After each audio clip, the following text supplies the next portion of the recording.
말씀을 보겠습니다. 말씀은 창세기 8장 1절부터 마지막 22절까지입니다. 창세기 8장 1절부터 22절까지의 말씀 함께 합독하도록 하겠습니다. 하나님이 노아와 그와 함께 방주에 있는 모든 들짐승과 가축을 기억하사 하나님의 바람을 땅 위에 불게 하심에 물이 줄어들었고 깊음의 샘과 하늘의 창문이 닫히고 하늘에서 비가 그치매 물이 땅에서 물러가고 점점 물러가서 150일 후에 줄어들고 일곱째 달 곧 그 달 11의 날에 방주가 아라산에 머물렀으며 물이 점점 줄어들어 열째 달 곧 그 달 초하룻날에 산들의 봉우리가 보였더라. 40일을 지나서 노아가 그 방주에 낸 창문을 열고 까마귀를 내놓음에 까마귀가 물이 땅에서 마르기까지 날아 왕래하였더라. 그가 또 비둘기를 내놓아 지면에서 물이 줄어들었는지를 알고자 하며 온 지면에 물이 있으므로 비둘기가 발 붙일 곳을 찾지 못하고 방주로 돌아와 그에게로 오는지라. 그가 손을 내밀어 방주 안 자기에게로 받아들이고 또 7일을 기다려 다시 비둘기를 방주에서 내놓음에 저녁 때에 비둘기가 그에게로 돌아왔는데 그 입에 감람나무 새 잎사귀가 있는지라. 이에 노아가 땅에 물이 줄어든 줄을 알았으며 또 7일을 기다려 비둘기를 내놓음에 다시는 그에게로 돌아오지 아니하였더라. 601년 첫째 달 곧 그 달 초하룻날에 땅 위에서 물이 거친지라. 노아가 방주 뚜껑을 제치고 본즉 지면에서 물이 거쳤더니 둘째 달 21의 날에 땅이 말랐더라. 하나님이 노아에게 말씀하여 이르시되 너는 내 아내와 내 아들들과 내 며느리들과 함께 방주에서 나오고 너와 함께한 모든 혈육 있는 생물 곧 새와 가축과 땅에 기는 모든 것을 다 이끌어내라. 이것들이 땅에서 생육하고 땅에서 번성하리라 하시매 노아가 그 아들들과 그의 아내와 그 며느리들과 함께 나왔고 땅 위의 동물 곧 모든 짐승과 모든 기는 것과 모든 새도 그 종류대로 방주에서 나왔더라. 노아가 여호와께 제단을 쌓고 모든 정결한 짐승과 모든 정결한 새 중에서 제물을 취하여 번제로 제단에 드렸더니 여호와께서 그 향기를 받으시고 그 중심에 이르시되 내가 다시는 사람으로 말미암아 땅을 저주하지 아니하리니 이는 사람의 마음에 계획하는 바가 어려서부터 악함이라. 내가 전에 행한 것 같이 모든 생물을 다시 멸하지 아니하리니 땅이 있을 동안에는 심음과 거둠과 추위와 더위와 여름과 겨울과 낮과 밤이 쉬지 아니하리라. 아멘. 하나님의 끔찍한 심판이 이루어졌습니다. 밤낮 40일 동안을 하나님께서 비를 쏟으시고 또 샘에서 물이 솟아나게 하심으로 인하여 물은 점점 차게 되어지죠. 그것이 150일째 비를 내리기 시작한 이후에 150이 될 때가 이제 정점이 되어져서 그때 이후로는 물이 이제 점점 줄어들기 시작하게 되어지죠. 하나님이 이처럼 물을 점점 줄어들게 하시는 그 근본적인 원인은 1절에서 이렇게 얘기를 합니다. 하나님이 노아와 그와 함께 방주에 있는 모든 들짐승과 가축을 기억하사 하나님이 바람을 땅 위에 불게 하심에 물이 줄어들었다라고 말씀하시죠. 하나님이 기억하셨다라고 말씀합니다. 누구를 기억하시는가 하면 노아와 방주 안에 있는 모든 생물들, 노아의 가족과 방주 안에 있는 모든 생물들을 기억하셔서 하나님이 이와 같은 일들을 행하시는 것이죠. 근데 기억했다라고 하는 것이 그냥 잊어버리고 있다가 갑자기 생각이 나서 하나님이 이런 행동을 하시는 것이 아니라 그 기억했다라고 하는 말은 마음에 항상 품고 있는 것을 의미를 해요. 항상 하나님의 마음속에 노아의 가족들 그리고 그 안에 있는 모든 생물들을 비를 내리시는 가운데에도 엄청난 비를 하나님이 퍼부으시는 가운데에서도 그리고 물이 점점 차올라서 사람들이 죽어가는 그때에도 하나님은 이 방주 안에 있는 생물들을 항상 기억하고 마음에 품고 계시는 것이죠. 그들을 돌보시는 것입니다. 하나님의 돌보심이 없이는 방주를 지었다 할지라도 사실은 그 방주가 온전하게 지탱한다는 보장이 사실은 없죠. 그러나 하나님이 그 안에 있는 생물들을 돌보시는 하나님의 돌보심이 있기 때문에 그 방주의 모든 생물들이 온전하게 보호가 되어지는 겁니다. 이 땅에 살아가는 동안에 하나님께서 정말 하나님의 돌보심이 없으면 우리가 이 땅에서 얼마나 버틸 수 있을까요? 몇 분이나 아니면 몇 초나 우리가 이 땅에서 버텨낼 수 있을까요?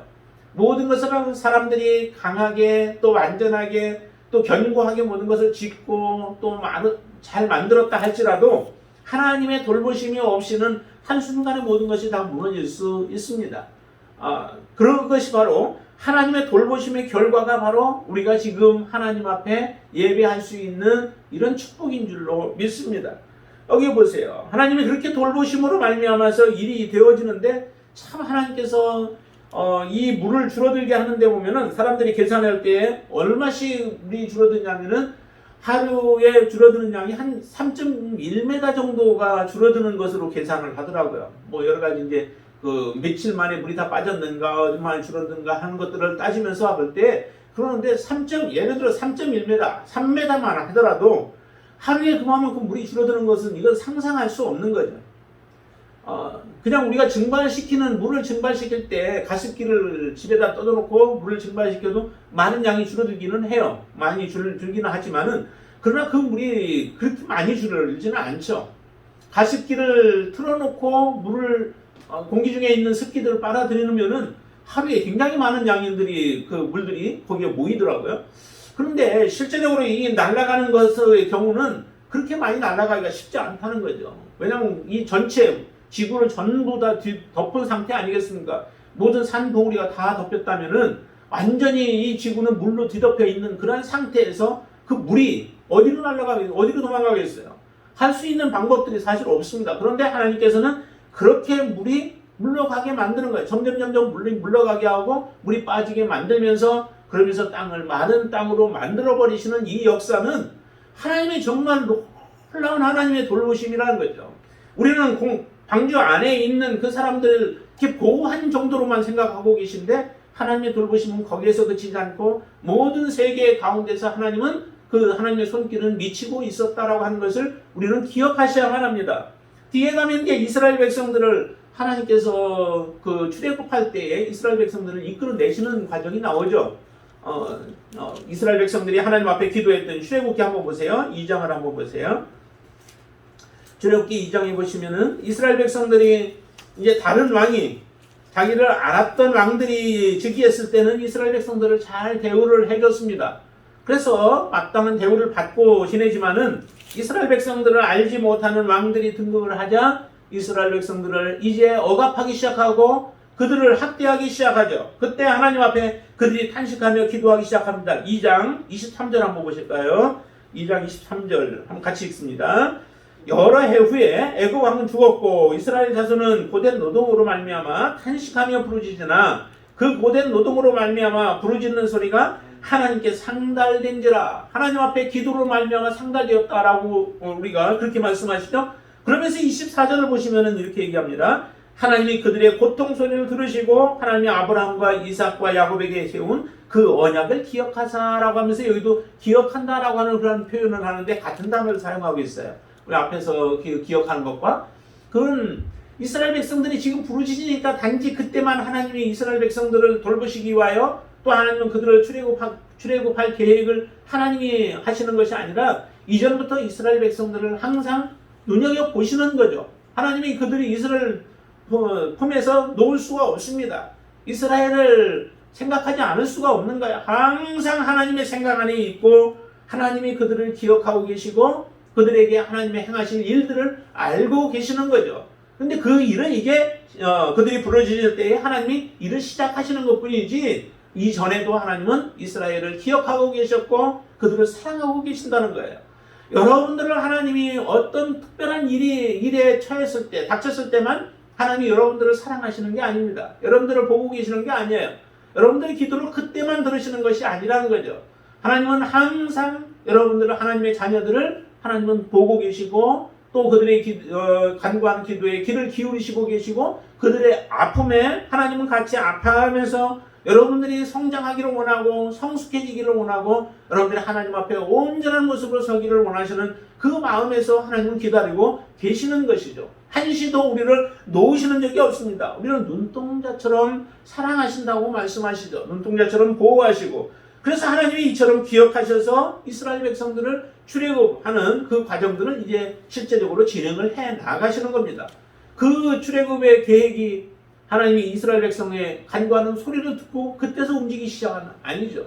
하나님은 이전에 너희들이 객이 되어서 430년 후에 나올 것이다 라고 하시는 하나님의 그 말씀, 계획이 있으셨습니다. 그 계획대로 진행해 가시는 거죠. 여러분들을 향하시는 하나님의 계획도 그렇게 진행하고 계시는 것을 여러분들이 믿으시고 우리의 삶을 그렇게 그 하나님 앞에 대해서 맡기는 것이 중요한 거예요. 내 삶을 하나님 앞에 온전히 맡겨서 하나님이 인도하시는 대로 우리는 순종하며 따라가는 삶이 그게 진정한 믿음의 삶이라는 거죠. 뒤에도 보세요. 뒤에 이스라엘 백성들이 그 실제적으로 출애굽할 때도 하나님은 이스라엘 백성들을 인도하셔요. 자, 15장을 한번 보시면은 14장을 한번 보실까요? 14장 13절 한번 보시면 이렇게 말씀하시죠. 이스라엘 백성들은 지금 곤고한 가운데서 어떻게 해야 할 바를 알지 못하는 가운데서 정말 그 당황하고 방황하는 가운데 있죠. 그런데 14장 13절을 보시면 이렇게 말씀합니다. 모세가 백성에게 이르되 너희는 두려워하지 말고 가만히 있어서 여호와께서 오늘 너희를 위하여 행하시는 구원을 보라. 너희가 오늘 본 애굽 사람을 영원히 다시 보지 아니하리라. 그러시면서 14절 같이 읽습니다. 여호와께서 너희를 위하여 싸우시리니 너희는 가만히 있을지니라. 어디로 자기들은 죽은 줄 알았죠. 이제 죽을 줄 알았죠. 왜냐하면 뒤에는 애굽의 그 강한 군대들이 쳐들어오고 죽이려고 하고 있고 앞에는 갈 수도 없는 홍해가 그들을 가로막고 있으니 어떻게 앞으로 나아갈 수도 뒤로 물러설 수도 없는 이런 상황 가운데서 하나님 앞에 부르실 때에 하나님은 이스라엘을 향한 계획을 가지고 계셨던 것이죠. 그 계획을 지금 당장 짜내서 하는 것이 아니라 하나님은 이스라엘을 이 홍해 앞바다로 이끌어내신 겁니다. 하나님은 이 일을 계획하시고 일들을 진행하시죠. 그리고 홍해를 가르시고 하나님은 바람으로 불어서 가르시는 그런 역사를 이루시죠. 자, 21절 말씀 보세요. 14장 21절 같이 한번 읽습니다. 모세가 바다 위로 손을 내밀매 여호와께서 큰 동풍이 밤새도록 바닷물을 물러가게 하시니 물이 갈라져 바다가 마른 땅이 된지라. 하나님 여기서도 보니까 바람을 불어서 땅이 물에 물러가게 만들어서 그 진흙벌로 되어진 바다가 마른 땅이 되어질 만큼 하나님께서 그 말려버리시는 이런 역사를 이루어내시죠. 그래서 이스라엘 백성들은 이 마른 땅으로 건너가게 하시고 이스라엘을 구원해내시는 놀라운 역사를 이루어내세요. 이와 같은 일들을 지금 보니까 여기 8장 1절에서도 역사를 하시는 거죠. 하나님이 기억하심으로 이 방주 안에 들어있는 모든 생물들, 노아를 비롯한 모든 사람들을 기억하심으로 그들을 사랑하심으로 그들은 항상 마음에 간직하시고 계심으로 인하여 하나님이 역사하십니다. 하나님이 바람을 땅 위에 불게 하심에 물이 줄어버렸다라고 얘기를 합니다. 바람은 여러 가지로 해석이 되어지죠. 하나의 영으로도 하고 호흡으로도 얘기하고 실제적인 바람으로도 우리가 보여지고요. 그렇게 해서 이것을 물을 줄어들게 만드는 그런 역사를 이루어내시는데 실제적으로 하나님이 물을 말려버리시는 그런 일들을 행하시는 거죠. 그렇게 해서 방주에 있는 모든 사람들을 안전하게 하시는 그런 일들을 행하십니다. 그런데 이것이 단지 물을 줄여버리시는 이 역사뿐만 아니라 이 사건은 이스라엘 그 노아와 그 가족들이 방주에 들어갔고 모든 생물들이 그 안에 들어가서 살아났던 이 사건은 다시 말하면 성령의 역사하심, 물과 바람이라고 이렇게 하는데 물과 성령으로도 우리가 표현할 수 있습니다. 그렇다면은 물과 성령으로 특별히 예수님께서 그 니고데모에게 하셨던 말씀 기억나시죠? 니고데모가 이스라엘의 하나의 선생인데 그는 예수 그리스도가 거듭나야 한다라고 하는 그런 말씀에 대해서 알지를 못하는 거죠. 그래서 어머님 뱃속에 다시 들어갔다 나와야 되느냐라고 하는 엉뚱한 질문을 하게 되어지는데 그때 예수님께서 하셨던 말씀이 물과 성령으로 거듭나지 않으면은 하나님 나라를 볼 수 없다라고 말씀하세요. 물과 성령으로 나지 않으면은 구원받을 수 없는 거죠. 영생을 얻을 수 없는 것과 마찬가지입니다. 여기서도 보면은 정말로 이처럼 방주에 들어감으로 인하여서 물과 성령으로 말미암아 거듭나는 역사가 지금 일어나듯이 여기에 있는 방주 안에 들어간 모든 자들이 다시 살아나는 거듭나는 그런 역사가 일어나는 것을 우리에게 그렇게 표현을 해주기도 합니다. 자, 그러면서 이제 150일이 지난 후부터 점점 줄어들기 시작해서 방주는 아라랏산에 머무르게 되어지죠. 거기에 걸치게 되어집니다. 거기서 걸치게 되어지고 그리고서 점점 물이 줄어들기 시작하는 것을 보기 시작하는데 6절에 보면은 40일이 지나서 봉우리들이 보이고 그리고 나서 40일이 지나고 나서 이제 까마귀를 내보내기도 하고 그 다음에 비둘기들을 보내기도 합니다. 까마귀를 내보냈더니 까마귀는 돌아오지 아니하죠. 돌아오지 아니하는 것은 까마귀는 밖에 나가서 살만한 상황이 되어진 거예요. 환경이 되어진 거죠. 비둘기는 썩은 고기들을 먹지 아니하지만은 까마귀는 다 그런 것도 먹죠. 그러다 보니까 까마귀는 돌아오지 않습니다. 돌아오지 않고 그냥 대여하고 하다 하면서도 다 지냈는데 비둘기는 그러지 않고 그래서 일주일을 머물고 있다가 다시 또 보내고 또 다시 보냈더니 마지막에는 이렇게 하죠. 11절 보세요. 11절 보시면은 저녁 때에 비둘기가 그에게로 돌아왔는데 그 입에 감람나무 새 잎사귀가 있는지라 이에 노아가 땅에 물이 줄어든 줄을 알았다라고 얘기를 하죠.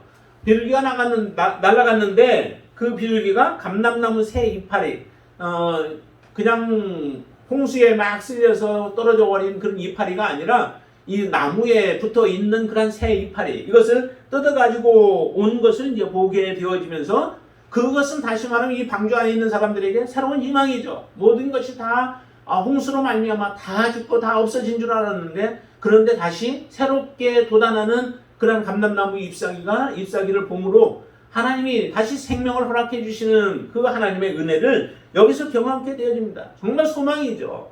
모든 것이 다 죽은 줄 알았고 또 모든 것이 다 이제 끝인 줄로 했었는데 비록 방주 안에 머물면서 그래도 안전하게 지금까지 보고가 되어지지만 얼마나 두려움이 있었겠어요.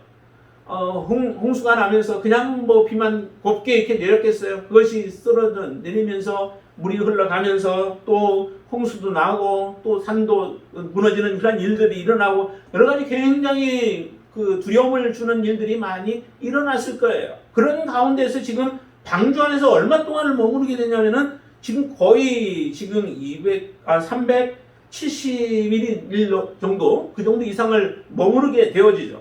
한 1년 이상을 머무르는 그런 방주 안에서의 삶이에요. 그것도 그냥 편하게 쉬는 삶이 아니었잖아요. 그 안에는 모든 온갖 동물들이 다 그 안에 거주하고 있고 그것을 돌보면서 이 방주가 든든하게 지켜지기를 원하는 그런 일인데 굉장히 힘든 시간들이에요. 이처럼 비둘기를 보내서 그 소망을 보게 한 것은 정말로 큰 기쁨이었겠죠. 이보다 큰 기쁨이 없죠. 하나님께서 이제 새로운 소망을 주셨고 우리가 살았다라고 하는 그런 소망 속에서 이제 날들을 보내게 되어지는데 자 그러면서도 보세요. 13절 말씀 보세요. 13절 한번 보세요. 601년 첫째 달 곧 그 달 초하룻날에 그래서 그 다음 해가 되어진 거죠. 그 다음에 첫째 달에 초하룻날에 땅 위에 물이 거친 것 그리고 노아가 방주 뚜껑을 제치고 본즉 지면에서 물이 거쳐버렸대요. 뚜껑까지 열어서 봤는데 이미 물이 거친 것을 다 보고 나서도 그러면서도 14절 보시면은 둘째 달 21의 날에 땅이 말랐더라라고 얘기합니다. 둘째 달 그날부터 땅이 거친 것 물이 거친 것을 본 이후로도 둘째 달 21의 날이니까 한 50일 정도인가요? 이 정도를 더 그 안에서 기다렸습니다. 기다릴 이유가 사실은 별로 없잖아요. 그런데도 그 기간 동안 더 기다렸어요. 기다린 이유가 있겠죠. 그 이유는 그 다음에 이제 15절에 보시면 이렇게 얘기하죠. 하나님이 노아에게 말씀하여 이르시되라고 얘기합니다. 지금 이 홍수가 일어나는 그 과정 속에서는 그리고 물이 다 거쳐서 노아가 밖에 나오는 그 기간 동안에는 하나님의 말씀이 하나도 없습니다. 성경의 내용들을 보면은 하나님이 무슨 말씀을 다른 거 지시하고 하나님이 그 위로하고 하는 이런 내용들은 하나도 없어요. 단지 그냥 그 안에서 마땅히 노아가 해야 할 일들, 자기들이 해야 할 일들을 감당하는 일 외에는 다른 아무것도 없습니다. 밖에는 위험이 있고 밖에는 여러 가지 두려움을 가져다 주는 일들이 많이 있고 이 물이 우리의 생각으로는 정말 물이 그렇게 가득 찬 물이 언제 다 물러가고 언제 우리가 땅을 디딜 수 있을까라고 하는 그러한 두려움들이 우리에게 몰려올 수 있겠지만은 그러나 그 가운데서도 하나님의 음성은 전혀 들리지 않았습니다. 그럼 이제 창이 열려졌고 밖에 다 많은 것을 보았으면은 바로 나갈 수도 있는데도 노아와 그 가족들과 생물들은 나아가지 않았습니다. 하나님의 음성이 들려지지 않았기 때문에 그렇죠. 우리는 어려운 환경들을 모면하기 위해서 나름대로 발버둥치고 많은 노력들을 기울이며 우리가 그것을 헤어나오려고 노력하는 경우들이 참 많아요. 그렇게 하다 보면은 우리는 사람들은 대부분 잘못된 길로 가는 경우들이 많습니다. 조바심이 생겨지고 또 우리가 두려움 속에서 무엇을 결정하고 또 조급하게 결정하고 하다 보면은 잘못된 길들을 걸어가기가 쉽고 그래서 시행착오를 많이 겪게 되어집니다. 그런데 노아는 정말 하나님의 음성을 듣고 하나님을 신뢰하며 하나님의 말씀이 들려오기까지 기다렸다라고 하는 거죠. 여러분들이 무엇을 결정하고 무슨 일들을 행하고 또 무슨 닥쳐진 일 앞에 우리가 그 일들을 결정해야 할 때 과연 노아와 같은 마음으로 우리가 결정을 할 수 있을까? 여러분들이 이와 같은 노아처럼 결정하고 결단하고 또 기다릴 수 있는 그리고 하나님을 신뢰할 수 있는 믿음의 사람이 되어질 수 있기를 주님의 이름으로 축원을 드립니다. 노아는 그렇기 때문에 시행착오를 겪지 않죠. 하나님이 말씀하신 대로 움직여지면 돼요. 비록 그 기간이 1년이 넘게 하나님의 음성이 들려오지 않았고 방주로 들어가라 하신 이후로부터 다른 하나님의 음성이 들려지지 않는다 할지라도 하나님에 대한 신뢰는 무너지지 않았고 하나님에 대한 온전한 믿음은 식어지지 않았기에 하나님이 말씀하실 그때까지 기다렸던 겁니다. 그래서 하나님이 이제 노아에게 실제적으로 말씀을 하시죠. 16절과 17절이 그 하나님이 하신 말씀이에요. 같이 한번 읽어보시죠. 너는 내 아내와 내 아들들과 내 며느리들과 함께 방주에서 나오고 너와 함께한 모든 혈육 있는 생물 곧 새와 가축과 땅에 기는 모든 것을 다 이끌어내라. 이것들이 땅에서 생육하고 땅에서 번성하리라 하시매 하나님의 음성을 듣고 이제 노아는 행동하게 되어집니다. 항상 우리는 하나님의 자녀라고 하면서 또 성령께서 우리와 함께 계시다 하면서 우리는 우리의 멋대로 모든 것들을 결정하고 행할 때가 참 많습니다. 기다리지 못하는 거죠. 인내하지 못하는 거죠. 하나님을 그만큼 신뢰하지 못한다라고 하는 것하고도 동일한 말이에요. 하나님을 신뢰하지 못하기 때문에 하나님이 나를 인도한다라고 하는 그런 믿음이 없기 때문에 우리 스스로 결정하고 우리가 그 일들을 잘못된 길들을 걸어가는 경우들이 생겨지게 되어지는 거죠. 그리고서 문제가 생기면 그 문제를 하나님께 우리는 떠넘기는 경우들을 참 많이 저지르게 되어집니다.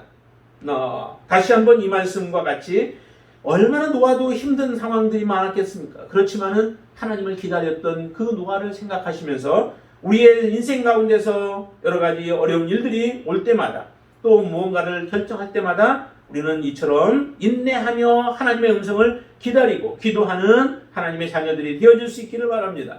자, 이 음성을 듣고 나서 이제 노아와 그 가족들이 다 나오게 되어지죠. 나오고 나서 노아가 했던 첫 번째 행동이 무엇입니까? 그 행동은 20절의 말씀이죠. 한번 20절 같이 읽겠습니다. 노아가 여호와께 제단을 쌓고 모든 정결한 짐승과 모든 정결한 새 중에서 제물을 취하여 번제로 제단에 드렸더니라고 합니다. 참 하나님이 노아가 나오고 나서 무슨 일을 할까? 어떤 행동을 할까? 하나님 보시지 않았겠어요? 그러나 하나님과 늘 교제하며 하나님을 신뢰하며 하나님을 의지했던 노아의 삶은 방주 밖에 나와서 이제 새로운 땅을 보고 또 하나님의 희망을 바라보면서 그 하나님 앞에 온전한 영광을 돌리는 제단을 쌓고 하나님 앞에 제사를 드리는 그 삶을 우리에게 보여주십니다. 정말 이것이 평상시 하나님을 믿는 믿음의 삶이죠. 하나님을 믿는다 우리가 믿음의 고백은 하면서도 우리의 삶 속에 하나님을 섬기는 삶이 없고 하나님 앞에 드려지는 삶이 없다면 그것은 하나님을 우리가 섬기는 것이 아니죠. 종교적인 신앙생활은 할지 몰라도 하나님을 섬기는 것은 아닙니다. 그런데 노아는 그 방주 안에서의 삶이나 아니면 밖에 나와서도 항상 하나님을 기억하고 하나님의 은혜에 감사하는 삶을 그가 보여주는 것이죠. 제단을 쌓았다라고 하는 것은 지금 모든 것이 하나님의 은혜임을 고백하는 겁니다. 방주 안에서의 삶도 하나님의 은혜였고 지금 이제 앞으로 살아갈 것도 하나님의 은혜로 살아갈 수 있는 거죠. 하나님의 은혜가 아니고는 살아갈 수 없습니다. 보세요. 노아의 그 삶 가운데서도 여기에 일어났던 사건들 가운데서도 보면은 실제 하나님이 놀랍게 그 홍수를 통하여 역사하고 계셨죠. 역사했습니다. 그리고 홍수를 내려서 지금 물로 완전히 덮어가지고 기식 있는 것들, 생명 있는 것들을 다 죽여버리시는 하나님의 놀라운 역사를 행하셨죠. 그런 가운데서도 살려야 할 자들은 하나님이 노아의 방주를 돌보시고 지키심으로 인하여 그들을 살려내시는 하나님의 역사를 실제적으로 보고 있고 몸으로 체험하고 있었던 거죠. 그러면 앞으로 이제 어떤 일들이 펼쳐질지는 모르나 그 모든 앞으로의 일들도 하나님의 주권하에 일어날 것에 대한 온전한 신뢰가 우리의 마음속에 있을 때에 우리는 하나님 앞에 제사의 자리로 나아가고 하나님 앞에 예배의 자리로 나아가고 하나님 앞에 기도의 자리로 나아갈 수 있는 것입니다. 여러분들이 이처럼 지금 예배의 자리로 나올 수 있는 것도 하나님이 여러분들의 마음 안에 계시고 하나님과의 교제가 있고 하나님을 사랑하는 마음이 있기 때문에 이게 가능한 것이죠. 하나님을 사랑하는 이 없으면 정말 이 자리를 지킨다라고 하는 것이 쉽지 않습니다. 어렵습니다. 불가능한 것이죠. 하나님 앞에 우리가 이처럼 제단을 쌓은 노아와 같은 귀한 삶을 살아갈 수 있게 되기를 주님의 이름으로 축원을 드립니다. 감사가 끊이지 않게 되기를 바랍니다. 하나님이 우리에게 베푸신 그 은혜를 잊지 않게 되기를 바랍니다. 하나님 우리를 기억하신 것과 같이 하나님이 우리의 인생 가운데 행하신 놀라운 일들을 기억하시길 바랍니다. 한시도 하나님의 은혜를 잃어버리지 않게 되어지길 바랍니다. 노아와 그 가족들이 딱 그 땅을 밟았을 때에 그들의 마음은 어땠을까요? 정말로 그 많던 사람들 다 하나님이 쓸어버리시고 그 많던 동물들 다 쓸어버리시고 겨우 이제 그 씨앗 종자가 되어질 그런 우리들만 지금 남았지 않습니까? 하나님의 그 손길에 얼마나 두렵고 또 무섭기도 하겠습니까? 반면에 하나님이 그 가운데서 우리를 살려주시고 우리는 이처럼 다시 땅을 밟게 하신 그 하나님의 은혜가 얼마나 감격스럽겠습니까? 그러한 마음이 바로 예배 드리는 자들의 마음에 항상 충만히 있으시게 되길 바랍니다. 자, 이렇게 하나님 앞에 온전한 번제의 제사를 드렸더니 21절 이렇게 말씀하시죠. 21절과 22절 말씀 한번 같이 읽어보죠. 여호와께서 그 향기를 받으시고 그 중심에 이르시되 내가 다시는 사람으로 말미암아 땅을 저주하지 아니하리니 이는 사람의 마음이 계획하는 바가 어려서부터 악함이라. 내가 전에 행한 것 같이 모든 생물을 다시 멸하지 아니하리니 땅이 있을 동안에는 심음과 거둠과 추위와 더위와 여름과 겨울과 낮과 밤이 쉬지 아니하리라 라고 말씀하십니다. 이것도 실제적으로 노아에게 지금 하시는 말씀은 아니에요. 노아에게 말씀하시는 게 아니라 하나님이 그 중심에 스스로 결심하고 스스로 계획하시는 것이죠. 그러면서 하시기를 너무 좋으시니까 이 향기를 받으시고 나서 중심에 스스로 얘기하기를 다시는 사람으로 말미암아 땅을 저주하지 않겠다라고 얘기하는 겁니다. 저주하지 않겠다라고 하니까 이제 하나님이 홍수는 내리지 않겠다라고 하는 또 하나님이 죄악을 범하는 자들에 대해서 하나님 심판하지 않겠다라고 하는 그런 의미는 아니죠. 다시 이 전 세계를 물로 홍수로 쓸어버렸던 일과 같은 일이 다시 일어나지 않게 하시겠다라고 하는 거죠. 그러니까 물로 다시 심판하시는 일은 없게 하겠다라고 하시는 것이지 국지적으로 일어나는 그런 홍수들도 지금도 많이 있어요. 그리고 국지적으로 일어나는 여러 가지 천재 지변들이 일어납니다. 이런 것들은 일어나지만은 그러나 하나님이 처음에 이제 다 쓸어버렸던 것 같은 이 노아 홍수와 같은 일들은 일어나지 않게 하겠다라고 하시는 그런 말씀이죠. 왜냐하면은 사람이 너무 악한 생각부터 사람의 마음이 계획하는 모든 것들이 다 악하기 때문에 그대로 하나님이 심판하시면 남을 것들이 없기 때문에 그런 거죠. 그러시면서 또 하나 결심합니다. 내가 전에 행했던 것 같이 모든 생물을 다시 멸하지 아니하리라 라고 하는 결심을 가지시게 되시고 그리고 나서 22절 이렇게 얘기하죠. 땅이 있을 동안에 계속 이와 같은 일들이 일어날 것이다. 자연 생태계의 모든 순환들이 계속해서 일어날 것에 대해서 말씀을 하시죠. 다시 말하면 이 말은 무엇이 또한 전제가 되어 있냐면은 땅이 있을 동안이다라고 얘기를 하죠. 그러니까 땅이 언젠가는 없어질 때가 있다라고 하는 것에 대한 전제예요. 그것이 전제되어 있는 거죠. 땅이 있는 동안에 하나님의 돌보심 속에 하나님이 인내하시고 하나님이 참고 기다리시는 동안에는 이와 같은 일들이 자연적으로 돌고 도는 일들이 일어나지만은 그러나 이것이 언젠가는 멈추어지는 때가 있다는 거죠. 끝날 때가 있다는 거예요. 사람들은 이것을 기억 잘 못해요. 모든 것이 처음에 우리가 태어났을 때부터 있었던 일들이 지금 반복되어지기 때문에 사람들은 이 세상의 모든 것이 없어질 것이다 라고 하는 것에 대해서는 인정하지 못합니다. 그걸 받아들이지 않는 거죠. 단지 개인적인 죽음이 와서 우리가 종말을 맞이할 것에, 개인의 종말을 맞이할 것에 대해서는 인정을 할지 몰라도 세상의 모든 종말이 올 것에 대해서는 사람들이 인정을 하지 않죠. 그러다 보니까 하나님에 대해서 그들은 받아들이지 않는 거예요. 하나님이 심판에 있다라고 하는 것에 대해서 사람들은 비웃습니다. 사람들은 조롱하죠. 그래서 베드로후서에 보면은 얘기를 하잖아요. 사람들이 기롱하고 조롱하는 그런 사람들이 있게 되어질 것이다. 왜냐하면 하나님의 지금 심판이 노아의 홍수는 이전에 있었던 것이고, 그래서 그것은 이전에 있었는지 없었는지 그것조차도 사람들은 잘 인정하고 싶지 않아서 그것은 기억하지 않으려고 하는데, 그거는 둘째치고라도 자기들이 태어난 이후부터 지금까지 계속 모든 것들이 참 반복적으로 이루어지고 있거든요. 그러니까 하나님의 말씀에 대해서 사람들은 귀중하게 받아들이지 않고 중하게 여기지를 않습니다. 계속해서 일어날 것으로 착각하고 있는 거죠. 그러나 하나님은 반드시 말씀합니다. 땅이 있을 동안에만 이와 같은 일들이 일어나지, 땅이 없어지게 되어질 때, 다시 말하면 하나님의 온전한 심판이 이루어질 그때에는 모든 것이 다 끝나게 되어진다는 거죠. 그러면 이와 같이 계속 자연적으로 순환이 이루어지고 있는 이때가 사실은 하나님의 은혜의 때예요. 하나님의 은혜를 받을 때예요. 하나님의 말씀을 우리가 귀 기울여 들어야 할 때예요. 그래서 고린도 후서를 한번 보실까요? 고린도 후서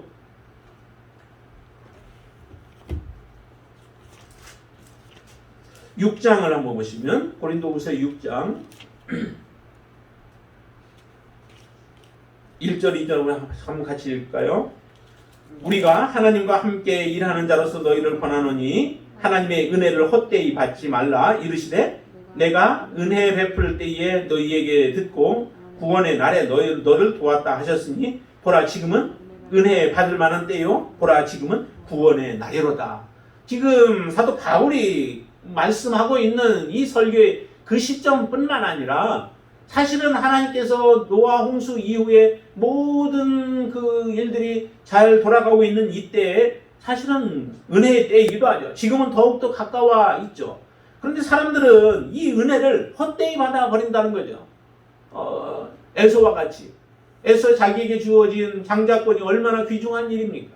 그런데도 그것을 헛되이 받음으로 말미암아 결국 잃어버리고 나서 후회해봤자 소용이 없는데, 그때의 일을 갈며 슬피 울어본들 무슨 소용이 있겠습니까? 하나님이 지금 말씀하실 때 귀 기울여 들어야 되죠. 하나님이 인내하고 참고 기다리실 때에 돌아와야 되죠. 그런데 돌아오지 않습니다. 소돔과 고모라의 멸망 때도 마찬가지 아니었겠어요? 그 사위들이, 롯의 사위들이 얼마나 어리석은 자들입니까? 내일 멸망하는데도 불구하고 지금 오늘 말씀하는 그 음성을 그들은 귀 기울여 듣지 아니하고 농담으로 여김으로 인하여 그들의 인생을 망쳐버리는 어리석은 삶을 살게 되어집니다. 이것이 바로 우리 인간들의 어리석음이기도 해요. 여러분들은 정말 이런 어리석은 자가 되지 않게 되길 바랍니다. 하나님이 내일 아니면 오늘 하나님이 멸망하신다 할지라도 하나님의 심판이 우리 가운데 임하실지 모른다라고 하는 심정으로 하나님 앞에 우리의 믿음의 삶을 살아간다면 우리는 지혜로운 삶을 살아가게 되어질 것입니다. 그렇지만은 하나님의 심판은 임하지 않을 거야, 아니면 하나님의 심판은 나중에 임할 거야 라고 막연하게 우리가 생각하고 하나님의 은혜를 헛되이 받아버리게 되어진다면 하나님의 은혜의 때는 그냥 쉽게 지나가 버릴 것이요, 우리에게는 하나님의 진노만이 임하여서 결국 노아 시대에 이루어졌던 이 끔찍한 일들이, 그보다 더 끔찍한 일이 우리의 인생 가운데서 일어나게 되어질 것입니다. 그러기에 여러분들은 다시 한번 이 말씀을 통하여서 우리가 하나님의 노아와 같은 심정으로 주님 앞에 서서 정말 하나님의 은혜를 날마다 기억하고 하나님의 은혜를 우리가 사모하며 또 그 안에 거하고 있는 우리의 삶이 얼마나 축복된 삶인지를 알고 하나님 앞에 날마다 제사하며 하나님 앞에 예배하며 하나님을 찬양하며 하나님과 동행하며 믿음의 삶을 살아가실 수 있게 되길 바랍니다. 이 삶이 바로 우리에게는 놀라운 하나님의 축복이 나인 줄로 믿습니다. 하나님은 지금도 이 방주 안에 있었던 사람들을 기억하시며 돌보신 것 같이 저와 여러분들을 하나님은 지금도 기억하고 계시고 하나님의 마음에 품고 계시고 우리가 하나님의 은혜에서 떨어지지 않기를 위하여서 예수님께서 우리를 위하여 기도하고 계신 줄로 믿습니다. 그 놀라운 하나님의 은혜로 말미암아 다시 한번 하나님 앞에 우리가 바르게 설 수 있게 되어지길 바랍니다. 혹시라도 우리의 발걸음이 미끄러질 때가 있죠. 우리가 알지 못하고 주님의 뜻을 어긋나고 그 뜻에 대적하며 살아가는 혹시 우리가 그런 때가 있을지라도 하나님의 그 은혜를 다시 기억하며 돌아설 수 있게 되길 바랍니다. 지금 주님 앞에 나오지 못하고 있는 혹시 심령들이 있다면 우리의 믿음이 지금 어느 위치에 있는지 하나님의 진노가 임할 때가 가까웠음을 알고 우리가 다시 돌이켜서 주님 앞에 온전한 믿음으로 설 수 있는 저와 여러분들의 삶이 되어질 수 있기를 주님의 이름으로 축원을 드립니다. 기도하겠습니다. 아버지 하나님, 하나님께서 우리에게 베푸신 은혜는 우리가 이루 갚을 수 없는 놀라운 은혜입니다. 우리가 다 생각할 수도 없을 만큼 너무도 큰 은혜를 받았고 지금도 받고 있고 또 앞으로도 하나님의 은혜가 아니고는 우리가 살아갈 수 없습니다. 우리의 믿음을 온전히 지킬 수도 없습니다. 그러기에 우리 안에 거하게 하신 성령님을 우리가 슬프게 하거나 또 성령님을 우리가 거역하지 않게 하여 주시고 온전히 인도하여 주시는 대로 순종하며 따라갈 수 있게 하여 주시옵소서.